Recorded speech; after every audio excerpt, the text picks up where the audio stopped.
So when they gave me this topic, I used the word, or rather I introduced or I put in the word implementable, because as we go through the talk, it's not really a talk of too much of information to give. We are all aware of these gaps. I promise you and I challenge you that not a single clinician in this hall can stand up and say at the end of my talk that I don't do this, I have not thought of this. The problem is implementation of this knowledge.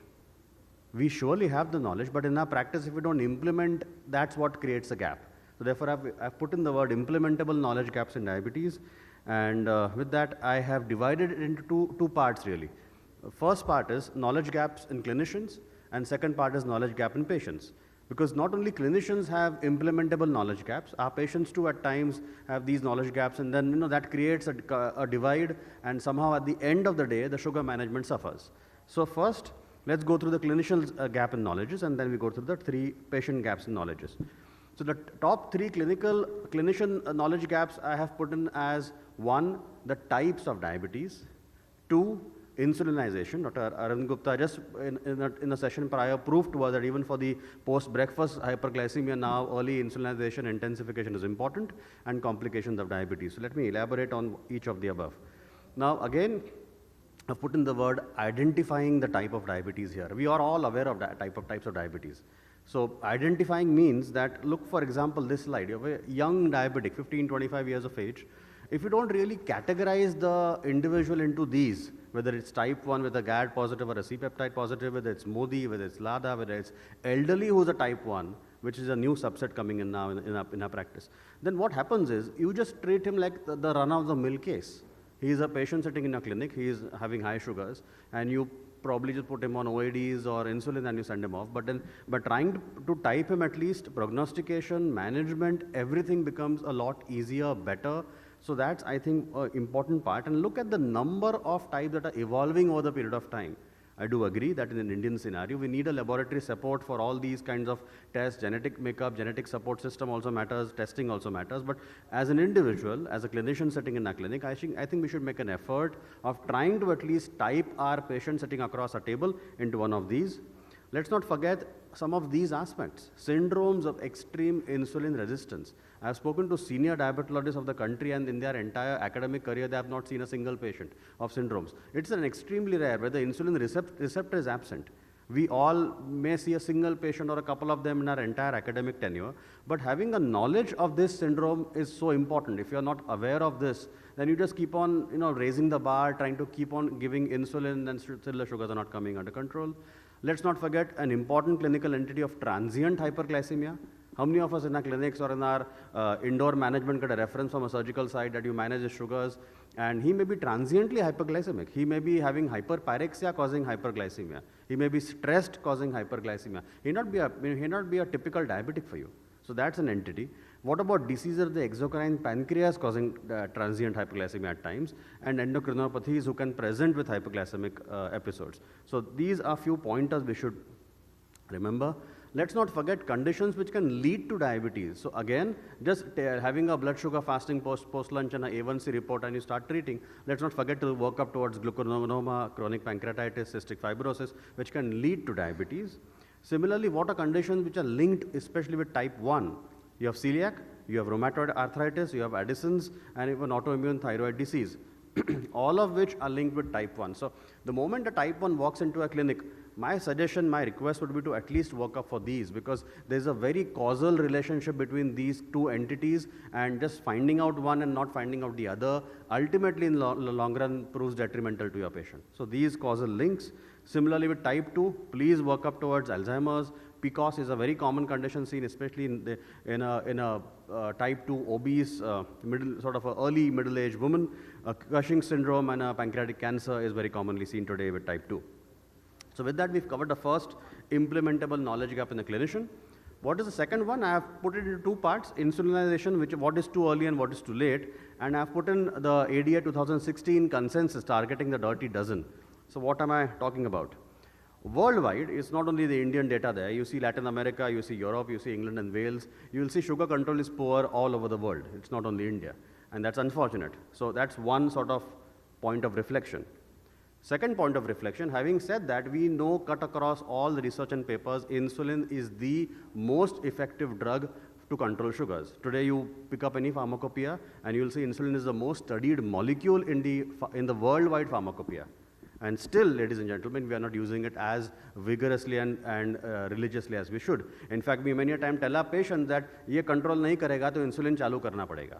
So it's almost like a punishment that, it's like insulin will be like a punishment to you and, it's like a threat to you. But I think that we should change. Key publications worldwide and Indian literature have proven that early insulin therapy really helps in preventing long-term complications.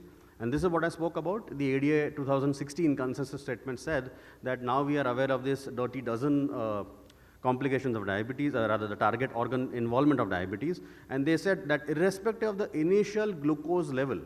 So for example, imagine a patient of health checkup coming to a clinic with a health checkup file. His A1C may be 7.1. And you may just tell him it's all okay, just have a little of dietary control, have a little of exercise routine going on, and that's about it all. But then if you don't really look into his target organs, which a diabetes may compromise or already has compromised by the time he's come to you, then you've missed the boat, so to speak. So that's what ADA tried to say, that you target the dirty dozen irrespective of the initial glycemic status. So that's a knowledge gap there. What's the third one? Complications. This I have divided into two parts, the infections and the vasculopathies. Infections. Look at diabetic ketoacidosis. A patient comes to us with DKA in our indoor setup, in our clinic, and we admit the gentleman or a lady. How many of us really work towards having research proven association that DKA is, there are papers to suggest 72% chance of a correlation with a mucormycosis, or 66% chance of an external otitis media, and almost a 17% chance of emphysematous pyelonephritis. So if you don't look at these entities, if you don't involve an ENT person to look into his otitis media or a mucor, you don't sort of work him up towards a mucor, you've missed that life-threatening or a deadly infection because you're concentrating upon the hyperglycemic complication. He's getting dehydrated, his sugars are rising, going into ketosis, going into acidosis. Fine, we look up and we work up and we treat that aspect, but let's not forget these. Look at this scenario. You have a long-term, say, 70-year-old lady coming to you for diabetes for the last 30 years. And she's fairly well controlled, and one fine day she comes with a hyperglycemic report suddenly. And fine, as a clinician, because of the amount of practice and workload we have, we may tweak her dose a little, fine-tune her dose, and then we send her away to come back in a couple of weeks or months with a fresh report. But a well-controlled diabetic, suddenly one fine day becoming an uncontrolled, please do not forget to look for underlying infections. That's a knowledge gap, implementable knowledge gap there. That why is she becoming uncontrolled? Is there a reason behind it? And remember, our diabetics have a blunted inflammatory response. So a hidden hepatic abscess, a hidden lung abscess, a hidden infection somewhere may not really present with always a feature of hyperpyrexia or inflammatory counts being on the higher side at all the times. They may just present to you subtly with raised sugar. So look for that, please. Correlation between vasculopathy, the second bit of my complication of diabetes, and knowledge gap.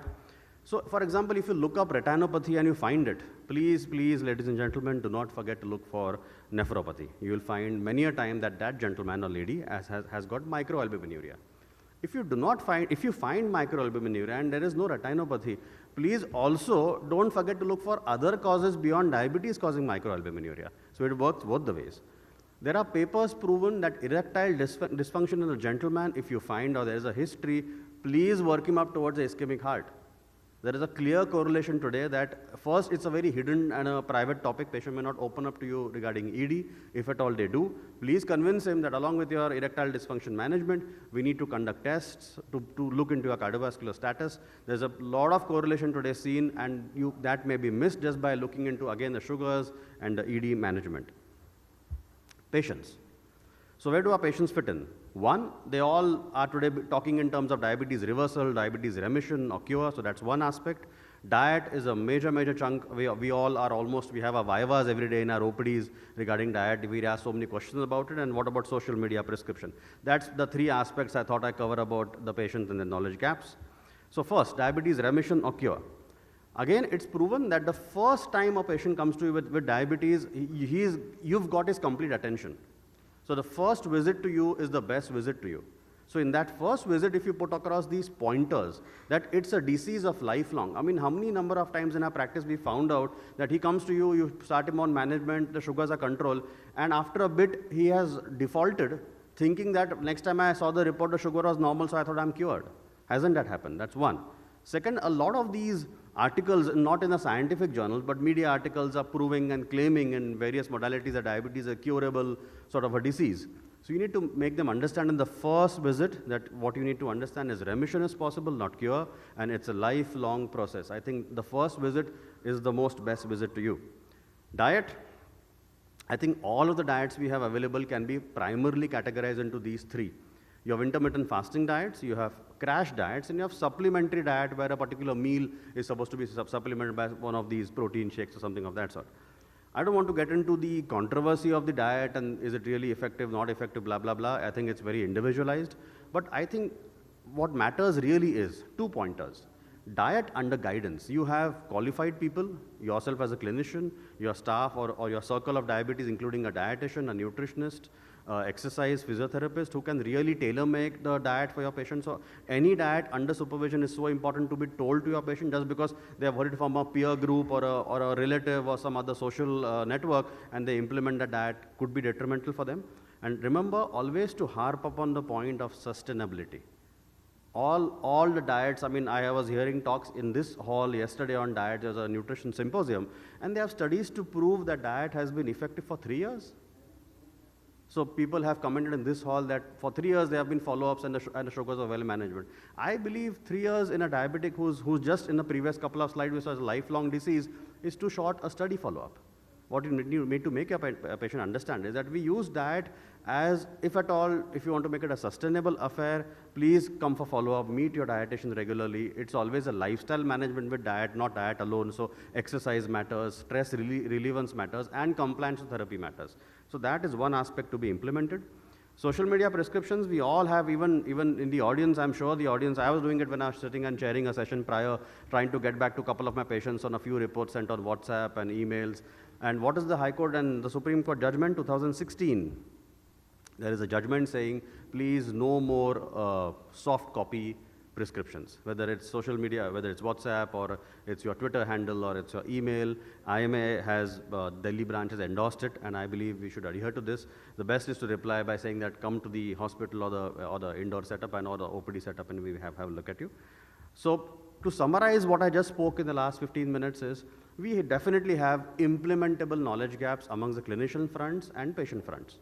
Clinician fronts, I believe types, please make an effort to type your patient into a particular diabetic. Insulinization, too early, too late. I believe it's now is the era of too early. Let's just be a little bold enough to do that.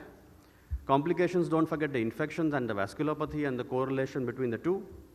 In the patients, there is diabetes, whether it's remission or cure, please make them understand it's a lifelong disease. Remission is possible, not cure.